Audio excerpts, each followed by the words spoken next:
Alhamdulillahi wa kafa wa salamun ala ibadihi allazina astafa amma ba'd. A'udhu billahi minash shaitanir rajim. Bismillahir rahmanir rahim. La ilaha illa anta subhanak inni kuntu minadh dhalimin. Subhana rabbika rabbil izzati amma yasifun. Wa salamun ala al-mursalin walhamdulillahi rabbil alamin. Allahumma salli ala Sayyidina Muhammad وعلى آل سيدنا محمد وبارك وسلم. اللهم صل على سيدنا محمد وعلى آل سيدنا محمد وبارك وسلم. اللهم صل على سيدنا محمد وعلى آل سيدنا محمد وبارك وسلم. Today's dua is the dua of Hazrat Yunus alayhi salatu wassalam. As most of us would know that Hazrat Yunus alayhi salatu wassalam was a very Jalilul Qadr, Prophet of Allah subhanahu wa ta'ala.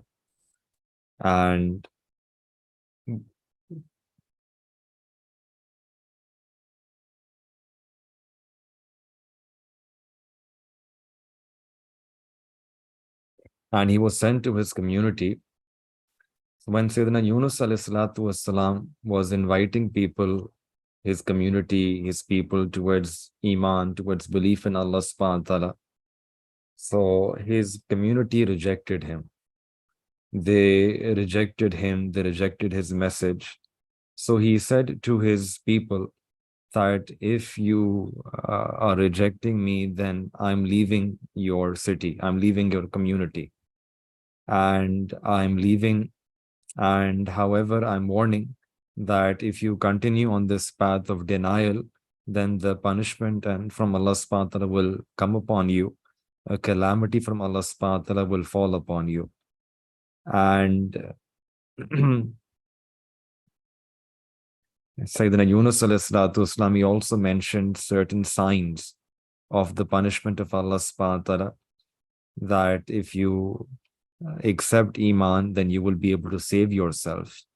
And he mentioned those signs, and he mentioned that if you continue on this path of denial, then this punishment will come.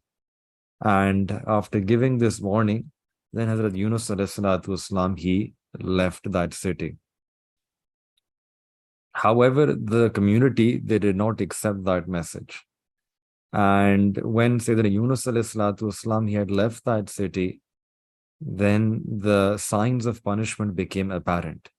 And that is when the community, they realized, that Qawm, that society had realized that whatever Hazrat Yunus alayhi salatu wasalam had said, it seems that this is about to become true for us, and this punishment from Allah subhanahu wa ta'ala might come over us. So it's in our best interest that we accept Islam. And hence they went and they accepted Iman. In fact, the entire community, they accepted Iman. On the other hand, Hazrat Yunus alayhi salatu wasalam, he had already left that city, and he did not know what is happening behind. And he was thinking that if I go back, then the people might say that you were saying that this punishment from Allah subhanahu wa ta'ala will come. You were threatening us with that, and look, we are safe from this punishment. Nothing has happened.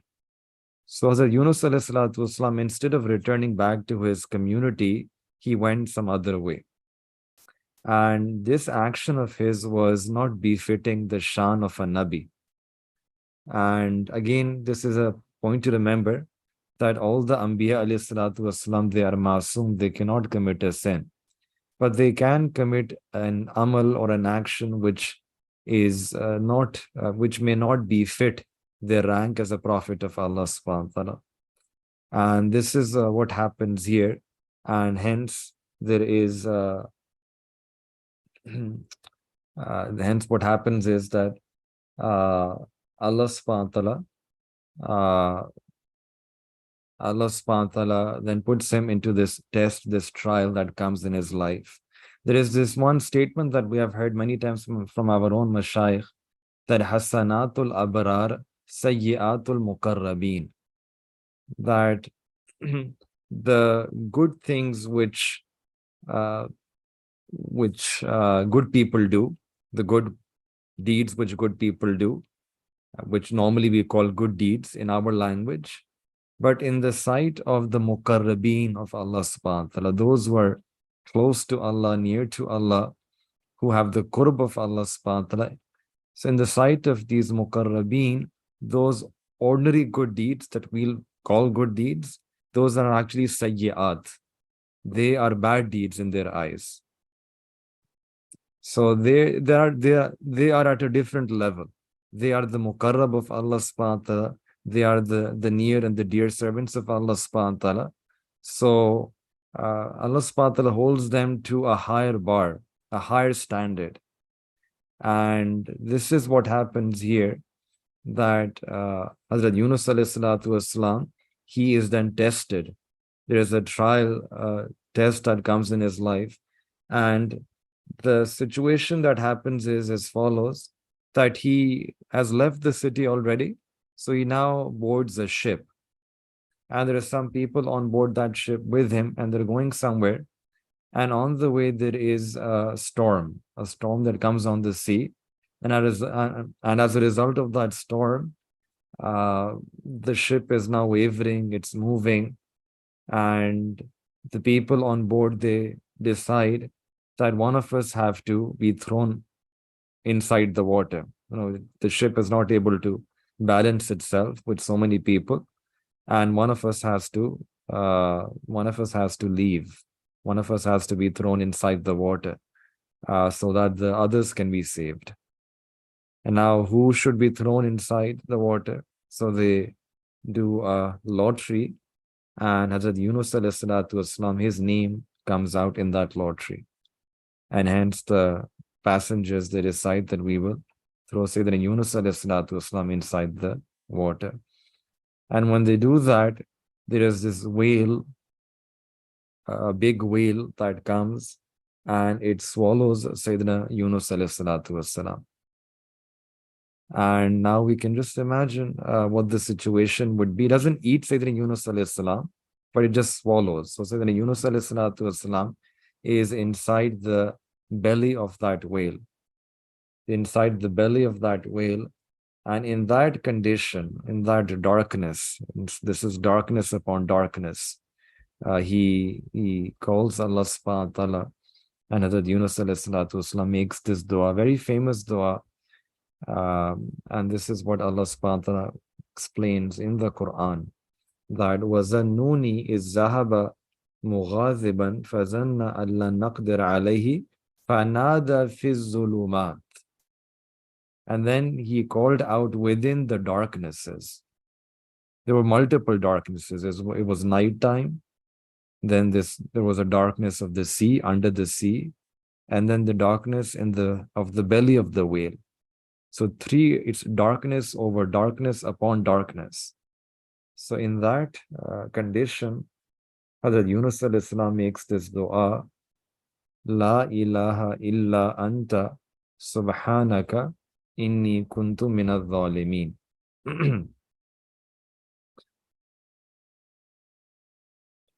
La ilaha illa anta. That there is no being worthy of worship except for Allah subhanahu wa ta'ala. Subhanaka. And Allah subhanahu wa ta'ala is free from every kind of flaw, every kind of defect, every kind of shortcomings. Allah subhanahu wa ta'ala is free. He's subhan, He's glorious, He's magnificent, He's exalted beyond any flaw or fault or shortcoming. Inni kuntu minadh dhalimin. And indeed, I am the one who is among the wrongdoers. I have done zulm, and I am the one amongst the zalimeen. Now, this is an incredible dua which teaches us several lessons. The adab and the etiquettes of how to make dua. What we learn is, number one, that Sayyidina Yunus alayhi salatu wasalam, when he is in this difficulty, he's in this difficulty in the belly of a whale. So he realizes that instead of making dua that Allah grant me an exit, or Allah save me from this, He doesn't use those words, but rather the first thing that he says here is La ilaha illa anta, that there is no being worthy of worship except for Allah subhanahu wa ta'ala, which means that, oh Allah, I accept your decision. Every decision which is coming from you is acceptable to me because this is coming from you. La ilaha illa anta, that there is no being worthy of worship except for Allah subhanahu wa ta'ala. Now, this normally we translate this and in our own language and we say there is no being worthy of worship except Allah, but there is a deeper meaning here. This means that this entire world, this entire universe, whatever is happening here in this universe, in this world, that is happening according to the will and the wish of Allah subhanahu wa ta'ala. Nothing can happen on its own. Nothing is coincidental. Nothing is happening accidentally. Everything is happening according to the will, the wish, the plan of Allah subhanahu wa ta'ala. Whether it is good, whether it is bad, whether we like it, whether we don't like it, whether it's pleasing to us, whether it's displeasing to us, there is only one actor. There is only one being. There is one fa'il hakiki, fa'alul lima yurid. That there is only one being who's controlling everything, and everything is happening because of the permission of Allah subhanahu wa ta'ala. It's happening because of the izn, the permission of Allah subhanahu wa ta'ala, and not even a leaf. A leaf cannot fall down. A leaf cannot move other than the permission of Allah subhanahu wa ta'ala. So this is our iman. This is our declaration. La ilaha illa anta. And this is now also a realization that this test which I'm undergoing, that now I'm in the belly of a whale. So whether I like it or not, this is happening because of the irada of Allah subhanahu wa ta'ala. It's happening because of the permission of Allah. It's happening because of the will of Allah subhanahu wa ta'ala. So whether anything good happens in our life, we should respond by saying La ilaha illa anta, that there is no being worthy of worship except Allah, which means that there is nothing in this world is happening except due to the permission of Allah subhanahu wa ta'ala. And if there is also some sadness that reaches us, a grief or a pain, then also our response should be the same, La ilaha illa anta, because this is also a kalima of consolation. It's a kalima which gives itminan. It's a kalima which puts peace and contentment back in our heart, that a person realizes that all of this is not happening on its own. It's not coincidental, but this is happening to me because of the taqdeer, the decree of Allah subhanahu wa ta'ala. It's happening because of Allah. It's happening because of the permission that Allah subhanahu wa ta'ala has given. So whenever a person, they undergo some suffering or some pain, so we realize we should always remind ourselves that this is also not happening on its own, but rather this is happening due to the will and the decree and the permission of Allah subhanahu wa ta'ala. This is bound to happen. Even if I tried 1,000 times to save myself, I tried 1,000 strategies to save myself from this, because this was already written in my taqdeer, this was decreed for me, this had to happen. This will happen. La ilaha illa anta. So Hazrat Yunus alayhi salatu wasalam is in the darkness, these multiple darknesses in the belly of the whale, and the first sentence that he says is that this situation that I'm in the belly of a whale, this is because of the permission of Allah. This is because of the will of Allah subhanahu wa ta'ala. So he admits that Ya Allah, this is all happening because of your decree. This is all happening because of your permission, your will. And no one has a right to object to you. No one has a right to make any objection against you. No one has a right to do any shikwa or shikayat against you. This is your decision. La ilaha illa anta. No one can make this decision on their own. This is only your decision. And every decision that Ya Allah you make is acceptable to me. It's acceptable by me. Allah, this is because this is your decision. Allah, I accept this decision. Accept this decision means that I'm pleased with this decision. I'm pleased, I'm accepting this decision because this is your decision. I I don't have the right to object that why am I in this belly of a whale. Rather, La ilaha illa anta. Now, so La ilaha illa anta, it's beautiful because it has two aspects. First aspect is what I just mentioned, that whatever is happening, yeah, Allah is happening because of your permission, your decree, not because of accident or not because of some chance. And the second aspect of this kalima is that now I'm in this pain, I'm in this difficulty. So, how can I come out of this pain? How can I come out of this suffering? How can I come out of this situation? How can I come out of this darkness? What is the route to exit? What is the exit route? How can I come out?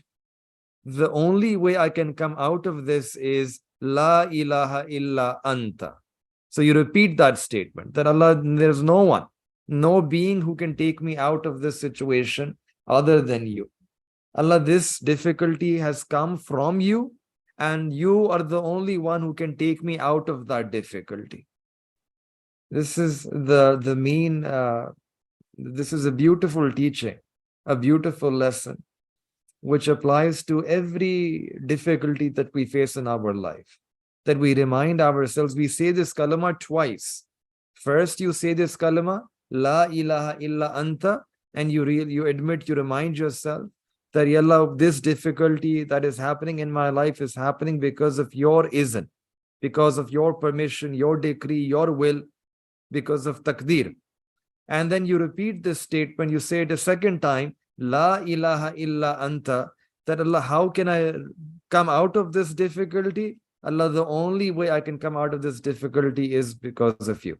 Only you can take me out. La malja'a wa la manja minka illa ilaik.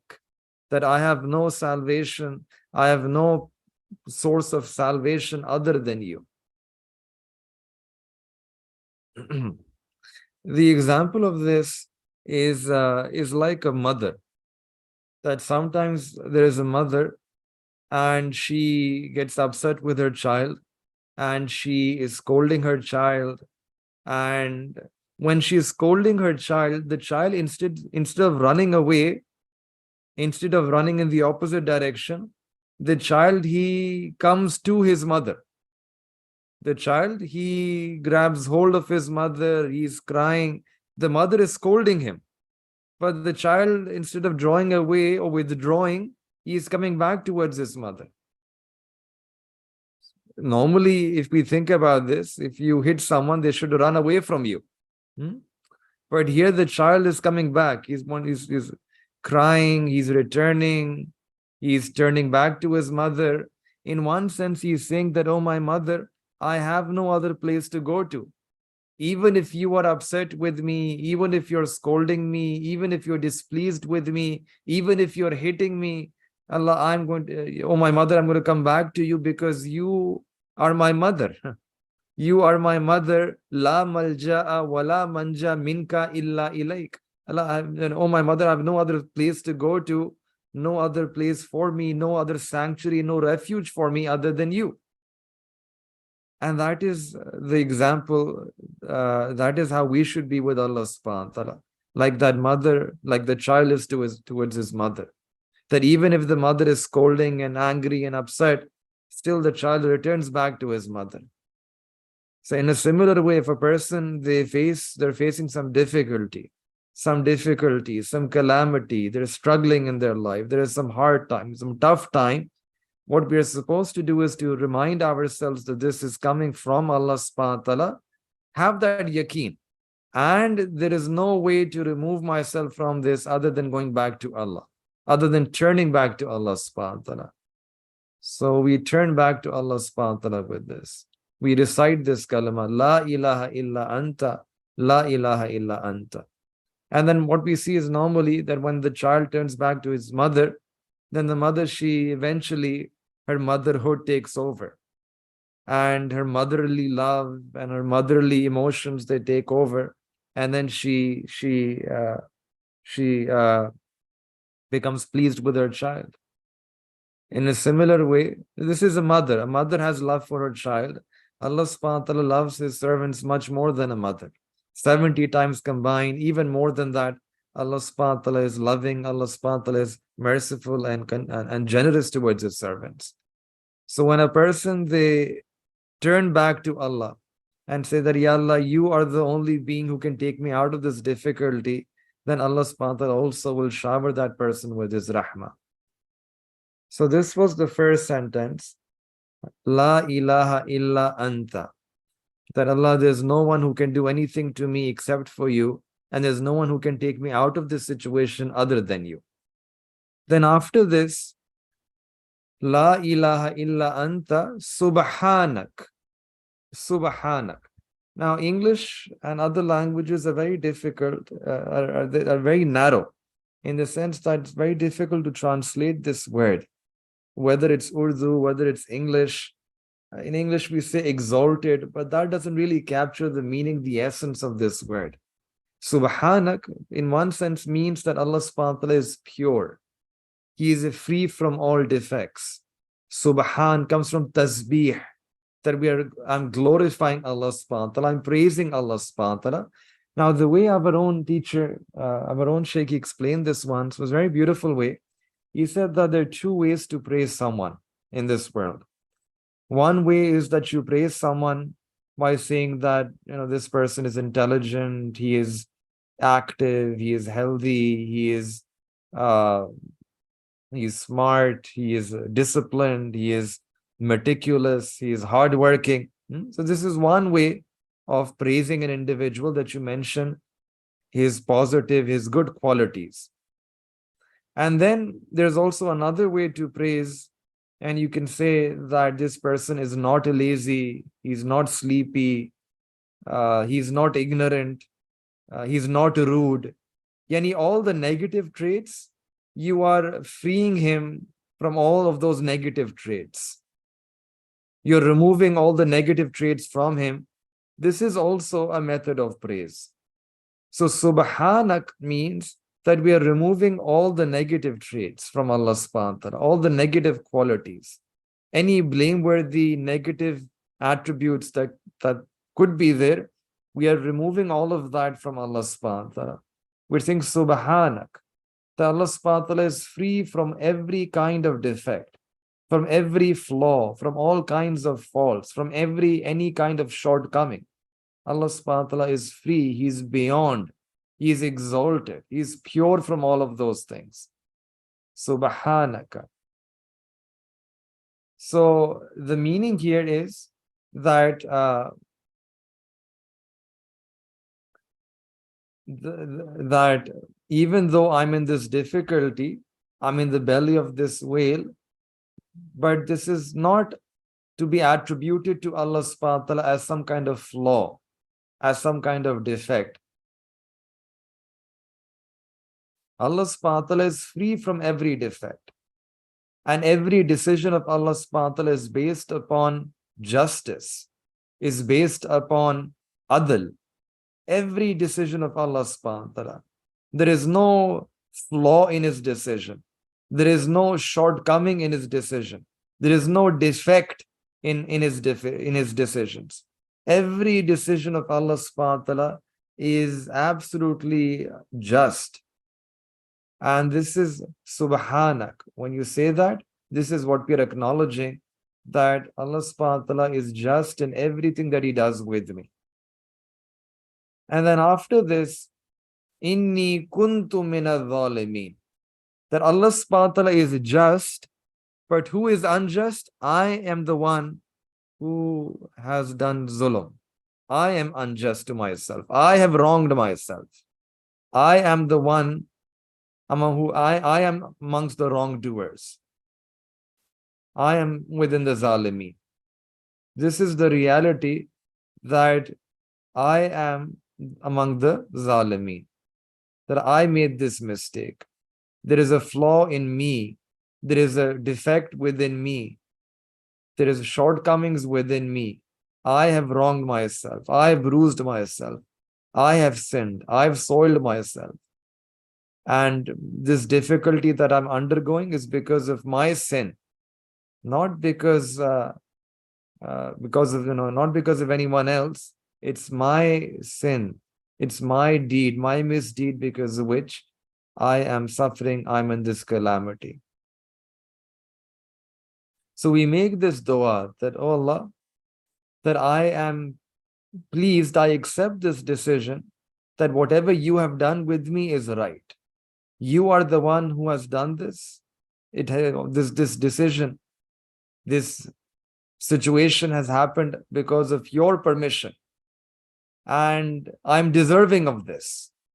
I'm deserving of this. You are free from all defect, from all flaws, from every kind of shortcoming. This is my mistake, and I'm deserving of this. So, La ilaha illa anta. Allah, this difficulty has come from you. La ilaha illa anta. And this difficulty will go away by your permission as well. Only you can remove this difficulty. So this is a very beautiful dua. It is a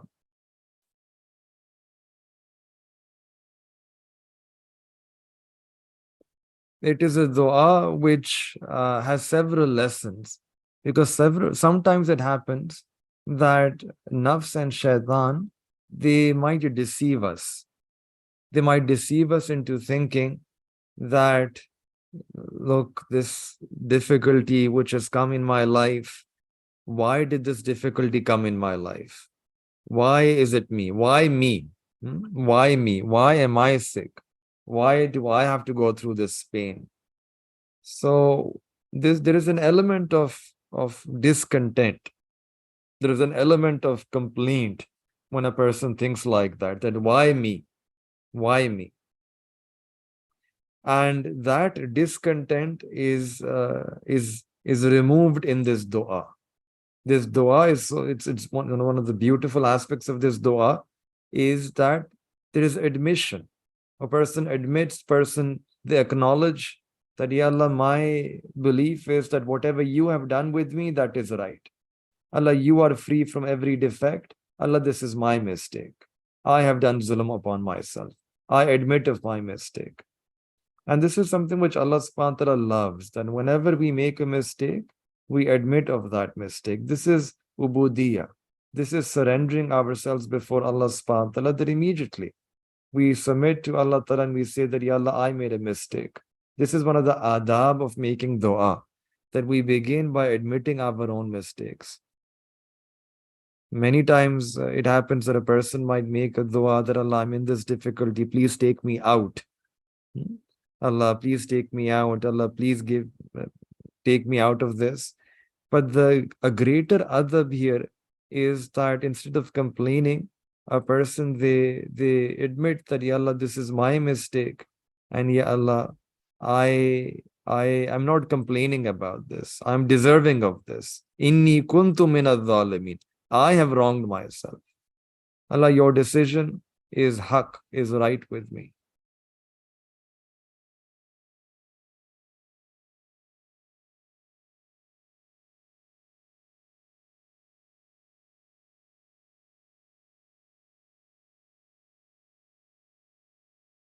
The second aspect about this dua is that Sayyidina Yunus alayhi salatu wassalam, he does not ask, he does not ask that, Ya Allah, take me out of this difficulty. He doesn't utter those words. Rather, what he says is simply that, Allah, Ya Allah, whatever decision that you have, this decision of yours, Ya Allah, this is decision which is right, and I accept this decision. And Ya Allah, I accept this decision because, Allah, no flaw can be attributed to you. Subhanak. You are free from every defect. And the error lies on my part. This is the end of dua. So asking that, Ya Allah, take me out of this difficulty, those words are not part of this dua. So there are three elements. First is just tawheed. La ilaha illa anta. Second is Subhanak, which is praising Allah Ta'ala. And third is admission of your own mistake, which means that sometimes a person's kafiyat, their feeling is that how can I ask Allah subhanahu wa ta'ala, how can I utter those words that Ya Allah, take me out of this difficulty when it's in my own misdeed. It's because of my own misdeed, it's because of my own sin that I'm in this calamity. So a person is feeling that in their heart, but they don't get that courage to be able to say those words to Allah subhanahu wa ta'ala. That how can I utter those words to Allah ta'ala? It's my mistake, it's my sin, it's my misdeed. But in their heart, they know that Allah subhanahu wa ta'ala is Arhamur Rahimeen. Allah ta'ala is the most merciful of the merciful ones. Allah ta'ala is Akramul Akrameen. Allah subhanahu wa ta'ala knows the feelings which I have in my heart. Allah Ta'ala knows those kafiyat, those du'as which are coming in my heart. Allah Ta'ala knows that. I don't need to say it with my tongue. What I'm saying with my tongue is just simple. What I'm saying is simply that, Ya Allah, all perfection belongs to you. Your decision is haqq. Your decision is right. And Allah, this was my mistake. This is my mistake. I've wronged myself. So this is what we are saying with your tongue. But in your heart, you know that Allah Ta'ala is all merciful. Yani Allah subhanahu wa ta'ala, you want Allah Ta'ala to listen to your heart. And then listen to your heart and then shower His rahmah upon us. And change our condition. This is again a very beautiful adab, which is very teaching us humility, humbleness. Right? That you don't ask Allah Ta'ala, give me this or take me out. Because you're again thinking about your own self, that how can I bring myself to say those words? That Ya Allah, bring me out when it's my own mistake. So instead of saying that bring me out of this or take me out of this difficulty, we just say that Ya Allah, I have wronged myself. Allah, I've wronged myself. Allah, I've wronged myself. We find a similar dua in the case of Hazrat Ayyub alayhi salatu wasalam as well. That anni masani ad-durru wa anta arhamur rahimi. That Allah, I'm in this pain. Allah, you are arhamur rahimi. So here as well, Hazrat Yunus alayhi salatu wasalam, he mentions the tawheed of Allah Ta'ala, praises Allah subhanahu wa ta'ala, and then he acknowledges his own sin. And as a result of that, then Allah Ta'ala's mercy comes in full force. And now this is the second part. This is what happens afterward. When he makes the dua, so then Allah subhanahu wa ta'ala is also Arhamur Rahimeen. So now the rahmat of Allah subhanahu wa ta'ala comes. The rahmat of Allah ta'ala comes. And then Allah ta'ala says, in the next part, the next ayah, Allah ta'ala says that fastajabna lahu. So we responded to the dua of Sayyidina Yunus alayhi salatu wassalam. وَنَجَّيْنَاهُ مِنَ الْغَمِّ. And we saved him from distress. We saved him from distress. This word ghammi means distress. And this was a situation where there was a lot of distress. In the belly of a whale, no way out, darkness, but alive in that belly. So there is a lot of distress here. And then Allah Ta'ala says, وَكَذَلِكَ نُنْجِي الْمُؤْمِنِينَ. And this is the way we save the believers.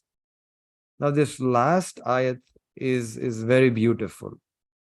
Because after giving salvation to Sayyidina Yunus alayhi salatu wasalam, saving Sayyidina Yunus alayhi salatu wasalam from this difficulty, from this distress, the next thing that Allah Ta'ala mentions about this dua is وَكَذَلِكَ نُنْجِي الْمُؤْمِنِينَ. That this is the way, this is the same way in which we save the believers as well. in which we give najat and salvation to the believers as well, in which we take the believers out of their distress. This is a very beautiful sentence. That look, we have given, we saved Hazrat Yunus alayhi salatu wassalam, but this is not specific to Hazrat Yunus alayhi salatu wassalam alone. This is not special to him. This is not exclusively applies to him, but rather all the mu'mineen.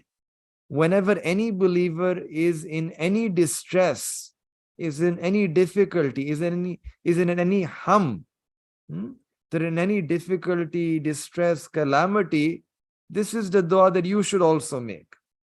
Come to me, make the same dua. La ilaha illa anta subhanak inni kuntu minadh dhalimin. You make this dua and we will take you out of that distress. The way we took Hazrat Yunus alayhi salatu wasalam out of his distress. So many times we are in a state of distress. Now, we may not be stuck in the belly of a whale, but we are stuck in different other bellies. For example, a person is stuck in the belly of a business and the business is not working. Now he's stuck. How should I earn? Where will I earn my livelihood from? So when a person is stuck at their work, they're stuck in their studies. Maybe a person wants to get married, but no proposals are coming. So person is stuck.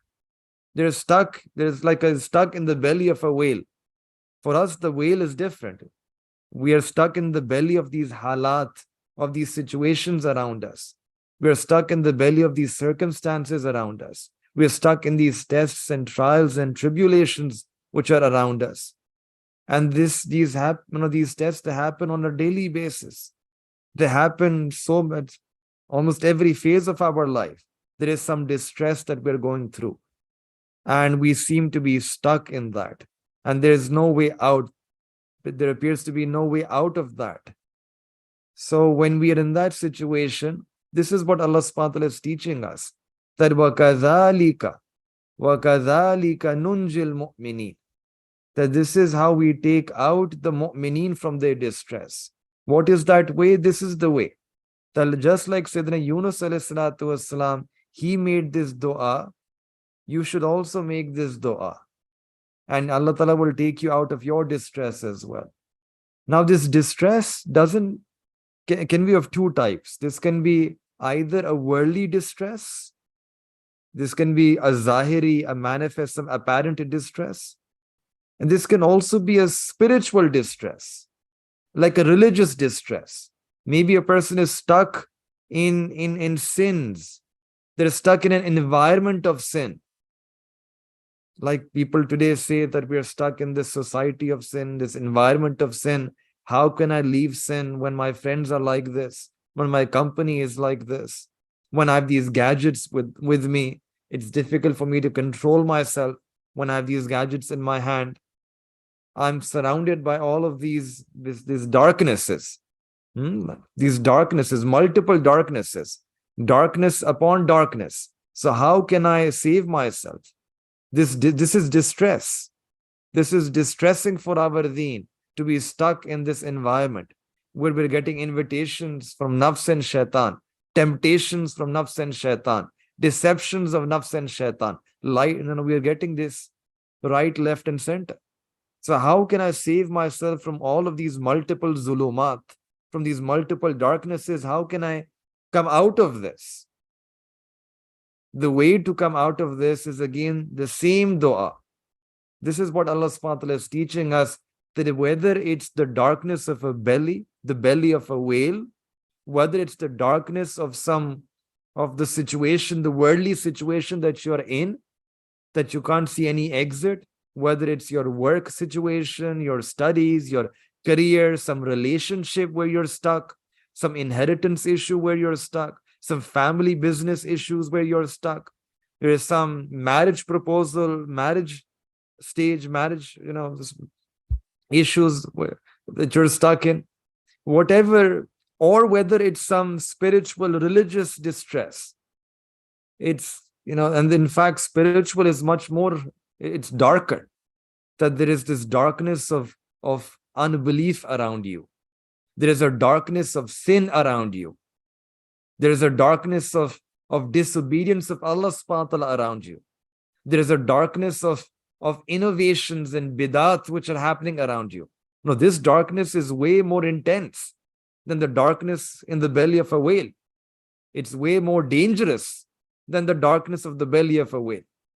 So if you're stuck in these darknesses, how can you come out? Allah Ta'ala is saying, وَكَذَلِكَ نُنْجِ الْمُؤْمِنِينَ. You should also say that same thing. You should also make that same dua. La ilaha illa anta subhanak inni kuntu minadh dhalimin.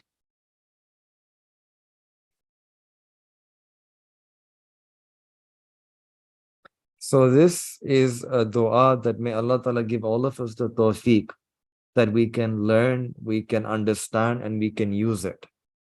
This is a very special dua, and our mashayikh and the ulama, they say that whenever Muslims, whenever any believer is in any difficulty in their life, whether individually you are in some difficulty, or whether collectively the Muslim ummah as a community, we are going through some test or trial, some calamity, then one should recite this ayat.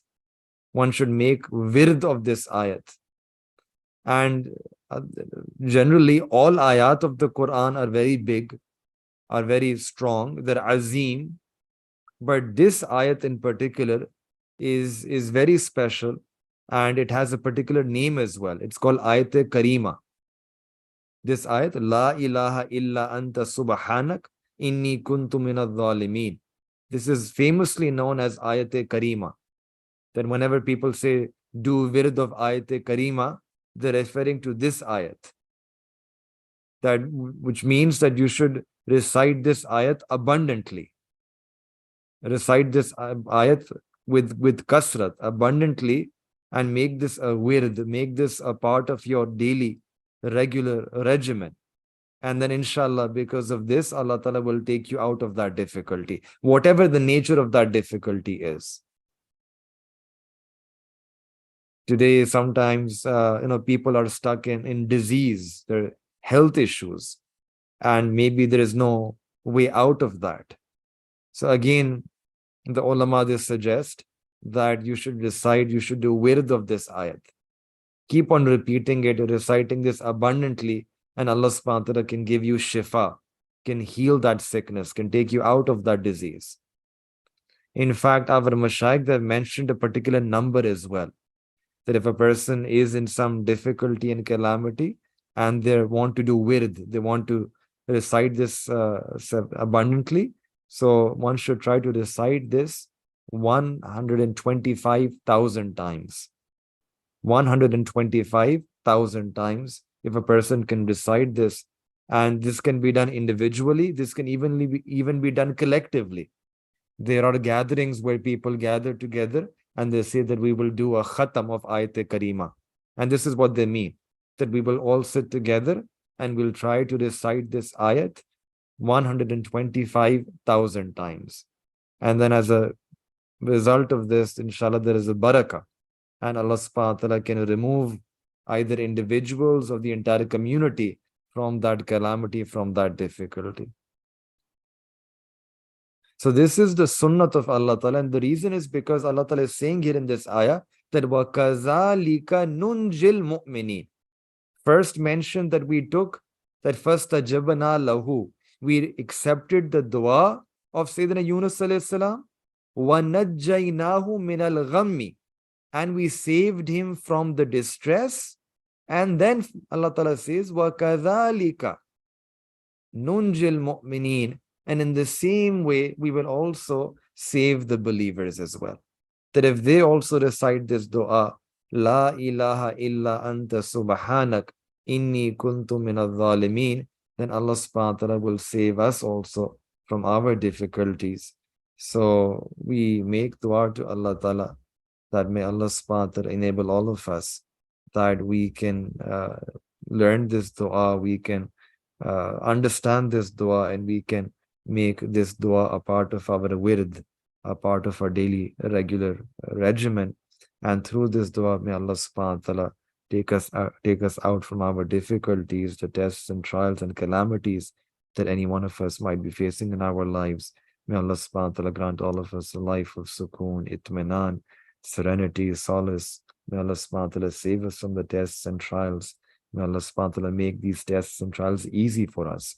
Another thing which our Mashaykh have mentioned, uh, uh, one last thing about this dua is that when Allah Ta'ala says that we will take you out from your distress, وَكَذَلِكَ نُنْجِ الْمُؤْمِنِينَ, will give you, will take you out, will save you.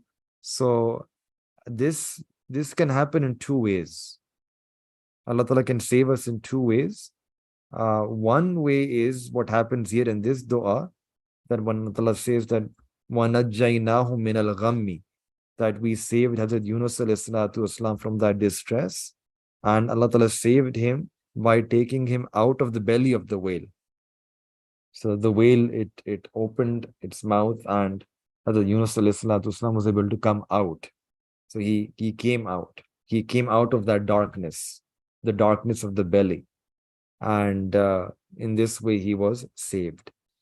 But there is also another way in which Allah subhanahu wa ta'ala can save one from this distress, from this darkness, which is that maybe that outside environment will remain the same. Outwardly, apparently, that environment in which you are in, that environment will remain the same. So that dark environment will be all around you, but Allah subhanahu wa ta'ala will give you a column of light in that darkness. Allah ta'ala will save you from the distress that you are facing in that environment. So outwardly, nothing has changed. It's the same environment, but Allah subhanahu wa ta'ala will save you from that distress which that environment was causing you. So, for example, a person might be still surrounded by sin. There are people, gatherings of sin, environment of sin, but Allah subhanahu wa ta'ala will save you from committing sin. Allah Ta'ala will save you from the distress of being in that environment of sin. Maybe that environment is there because it's a test. It's meant to be a test for people.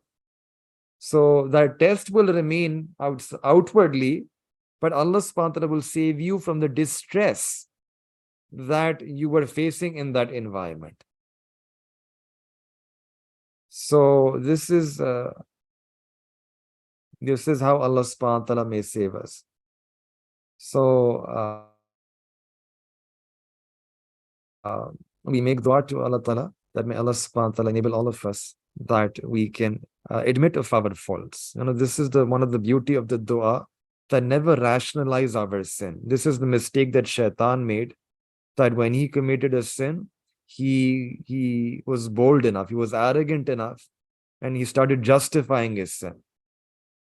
That ana khayrun minhu, that I'm better than Sayyidina Adam alayhi salam, I won't do sajda. He's rationalizing, he's justifying.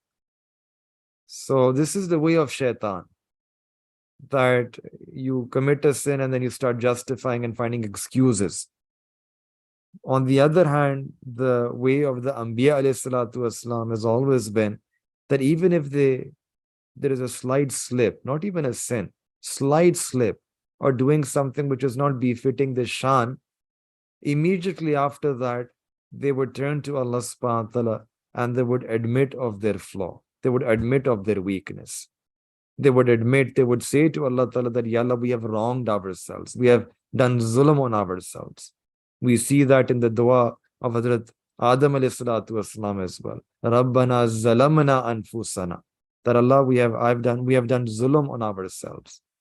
We see that in the dua of Sayyidina Musa alayhi salatu wasalam as well. That Rabbi inni zalamtu nafsi zulman kathiran. That Allah, I've done zulm upon myself. Abundant zulm. And we see that here in the dua of Hazrat Yunus alayhi salatu wasalam as well. La ilaha illa anta subhanak inni kuntu mina zalimi. That I am the one who's zalim. I am amongst the wrongdoers. So this is an adab.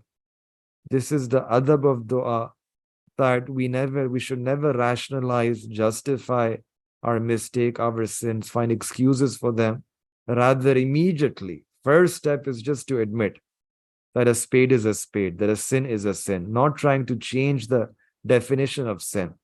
And this is the fitna that we are living in, the times that we are living in, this age of liberalism or secularism or humanism. It's all about changing and redefining sin. Redefining sin, because when you redefine sin, then and you then a person, they don't feel that moral outrage that we're supposed to feel for that sin. When you redefine it and then people continue doing it, then a person dies a spiritual death. They don't get tawfiq to make tawbah once your definition changes. Once your definition of taqwa changes, once your definition of what constitutes a sin that changes, then a person can never get tawfiq to make tawbah. You continue sinning and you're not even thinking that you're committing a sin. A person dies a spiritual death. So first step is to admit to Allah Ta'ala that, Allah, we have wronged ourselves. Allah will not present any excuses to you, not try to justify anything before you. Allah, we admit of our mistakes and then we turn to you in tawbah and we ask you that you accept our tawbah. So we make dua to Allah Ta'ala that may Allah subhanahu wa ta'ala grant all of us the tawfiq that we can do amal on what was said. May Allah Ta'ala accept our tawbah and may Allah subhanahu wa ta'ala grant us a life of taqwa.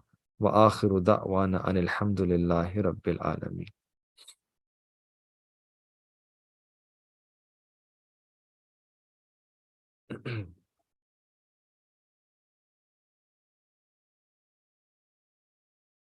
سبحان ربي الوهاب اللهم صل على سيدنا محمد وعلى آل سيدنا محمد وبارك وسلم.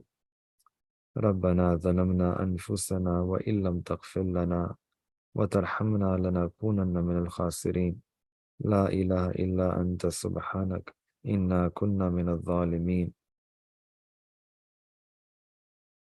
اللهم إنا نسألك من خير ما سألك منه عبدك ونبيك محمد صلى الله عليه وسلم، ونعوذ بك من شر ما استعاذك منه عبدك ونبيك محمد صلى الله عليه وسلم، وأنت المستعان وعليك البلاغ، لا حول ولا قوة إلا بالله. صلى الله تعالى على خير خلقه محمد وعلى آله وصحبه أجمعين برحمتك يا أرحم الراحمين.